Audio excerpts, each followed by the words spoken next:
Bonjour à tous, c'est Romain pour la chaîne de Presse Citron et on se retrouve aujourd'hui pour une première prise en main des iPhone 14 et 14 Pro que j'ai pu découvrir en avant-première à l'Apple Park puisque nous avons pour la première fois été invités à la conférence Apple. Je vais commencer par les iPhone 14 qui sont une évolution mineure par rapport à la génération précédente. Les iPhone 14 reprennent grosso modo le design des iPhone 13. La grosse nouveauté, c'est que Apple ne propose plus d'iPhone 14 mini. Le format mini, c'est fini. Apparemment, les ventes décevantes ont convaincu Apple d'arrêter ce format et ils ont plutôt opté pour un format plus grand puisque l'iPhone Pro Max, lui, a rencontré un gros succès. L'iPhone 14 se décline donc en iPhone 14 Plus avec un écran de 6,7 pouces comme le Pro Max l'année dernière. Alors, en dehors de cet écran plus grand, l'iPhone 14 et l'iPhone 14 Plus partagent l'exacte même fiche technique qu'ils partagent aussi d'ailleurs avec les iPhone 13 Pro et 13 Pro Max de l'année dernière. À un détail près, les 14 et 14 Plus n'ont que 2 capteurs photo et non 3 comme les Pro de 2021. Alors qu'est-ce qu'ils ont ces iPhone 14 et 14 Plus? Ils ont surtout un nouveau capteur de 12 mégapixels avec un capteur plus grand qui permet donc de capter plus de lumière. Ça vaut pour le grand angle et ça vaut aussi pour l'ultra grand angle et il n'y a que ces deux capteurs et ces deux objectifs sur les iPhone 14 et 14 Plus, mais il y a aussi un bon paquet d'algorithmes comme d'habitude chez Apple avec un nouvel algorithme retravaillé qui permet d'avoir des photos de nuit plus qualitatives qu'auparavant. Et puis il y a également une amélioration logicielle du côté de la vidéo avec le mode action qui va permettre de suivre des sujets en mouvement avec un minimum de secousses et donc une stabilisation améliorée. En dehors de ça, on a quasiment un iPhone 13 Pro, un iPhone 13 Pro Max avec les mêmes caractéristiques techniques, la même puce A15. Enfin bref, il y a beaucoup de mêmes quoi. Enfin non, tout n'est pas pareil parce qu'en fait en France, les prix des iPhone 14 et 14 Plus se sont envolés. Enfin ça vaut surtout pour le 14. Alors qu'aux États-Unis, Apple a annoncé que les prix ne bougeaient pas et que ça commençait à 799 $. Eh bien la conversion de l'euro-dollar plus l'inflation plus tout ce que les marchés rencontrent aujourd'hui fait qu'il n'y a aucun iPhone 14 sous la barre des 1000 €. L'iPhone 14 dans sa première capacité de stockage est disponible à partir de 1019 € et l'iPhone 14 Plus lui c'est encore au-dessus. Autre star de l'événement, bien sûr, les iPhone 14 Pro et 14 Pro Max. Alors là on est sur beaucoup plus de nouveautés, même si le châssis reste le même que sur la génération précédente. Les iPhone 14 Pro et Pro Max héritent aussi de nouveaux capteurs plus grands avec encore un paquet d'algorithmes qui vont permettre en fait d'améliorer la qualité photographique de jour, de nuit, mais également en vidéo. Tout ça bien évidemment, j'y reviendrai en détail dans un test plus approfondi. Ce qu'il faut retenir, c'est que les 14 Pro et Pro Max ont un nouveau capteur de 48 mégapixels et qu'Apple va se mettre enfin au pixel binding. Donc du côté de la photo, on a beaucoup d'attentes, mais de toute façon, les iPhone 13 Pro et 13 Pro Max figuraient déjà parmi les meilleurs du marché. On ne se fait donc aucun souci pour la nouvelle génération qui devrait elle aussi se classer parmi les meilleurs photophones et vidéophones du marché. Surtout en fait, la nouveauté de ces iPhone 14 Pro et 14 Pro Max se situe au niveau de l'encoche puisque Face ID et la caméra TrueDepth ont été complètement revues. Les rumeurs avaient vu juste. Les 14 Pro et 14 Pro Max disposent d'une encoche Face ID beaucoup plus petite en forme de pilule, on pourrait dire. Et là où Apple donne une vraie leçon à la concurrence en matière d'optimisation matérielle logicielle, c'est que la nouvelle pilule a permis à Apple de développer une nouvelle fonctionnalité logicielle qui s'appelle Dynamic Island. Et en fait, ce poinçon va permettre à Apple d'intégrer des fonctionnalités logicielles. On va avoir d'abord un aperçu contextuel de certaines applications. Par exemple, on va avoir le minuteur qui se déroule, on va avoir la musique qui est en cours de diffusion, mais surtout on va pouvoir interagir. Attends, est-ce qu'il y a un bus?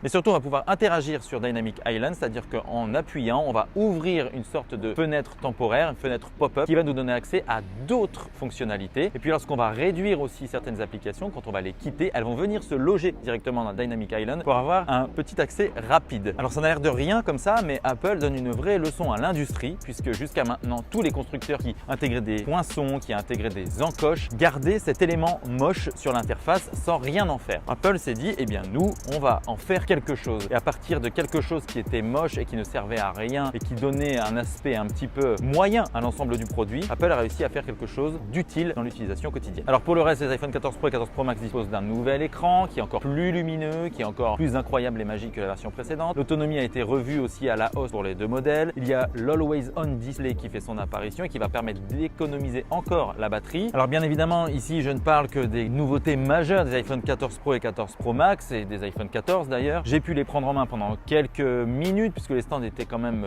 pas mal bondés. Il en ressort que d'un point de vue utilisation, ça ressemble quand même beaucoup à la génération précédente, mais c'est vrai que sur les 14 Pro et 14 Pro Max, la Dynamic Island va apporter pas mal de nouvelles habitudes dans l'utilisation quotidienne. Et puis on attend de voir aussi techniquement ce que ça va donner. On connaît Apple, en photo c'est toujours convaincant, les performances sont toujours au rendez-vous, l'autonomie est maintenant l'un des points forts des smartphones d'Apple. Reste à voir maintenant ce que ça va donner sur un test plus approfondi. Alors avant de vous quitter, je voulais aussi vous parler des autres annonces puisque j'ai eu l'occasion de prendre en main les nouvelles Apple Watch ainsi que les nouveaux AirPods Pro. Pour les Apple Watch, c'était assez bref, elles étaient exposées mais on n'a pas pu les tester en conditions réelles puisque ce sont des montres qu'on utilise pour le sport ou au quotidien. Donc on verra ça sur un test plus approfondi. En tout cas, les premières prises en main de l'Apple Watch Ultra notamment se sont révélées plutôt encourageantes et on a hâte de voir ce que ça va donner en conditions réelles. En attendant, j'ai pu par contre utiliser plus longuement les AirPods Pro. J'ai eu droit à une démonstration assez longue et j'ai pu les porter aussi pour cette démonstration, les essayer vraiment en conditions réelles. Les AirPods Pro 2, eux, sont vraiment convaincants. Ils améliorent en fait à peu près tous les aspects des AirPods Pro, de la qualité audio à l'annulation de bruit en passant par le mode transparent, enfin à peu près tout. Les premiers essais sont très convaincants. Apple nous explique grosso modo, si on doit résumer ça en une phrase, que les AirPods Pro 2, c'est un peu le casque AirPods Max en format réduit, plus ou moins, et c'est très vulgarisé. Donc les AirPods Pro 2, on a aussi hâte de les tester puisque c'est un des produits les plus vendus par Apple, tout simplement. C'est un des produits le plus grand public et aussi un des plus accessibles de tous les produits qui ont été présentés lors de cette keynote. Donc on en fera un test plus approfondi et vous pourrez bien sûr suivre tout ça dans les articles de Presse Citron ainsi que sur la chaîne. Et voilà, j'ai résumé en gros tout ce qu'il fallait suivre de cette keynote Apple en direct de l'Apple Park. Il y a d'autres vidéos qui sont prévues là sur la chaîne YouTube, notamment les coulisses de l'événement dans un vlog qui va vous raconter tout ce voyage. Donc pour ne rien louper, abonnez-vous, cliquez sur la cloche et je vous dis à bientôt pour de nouvelles vidéos sur Presse Citron. C'était Romain, toujours un plaisir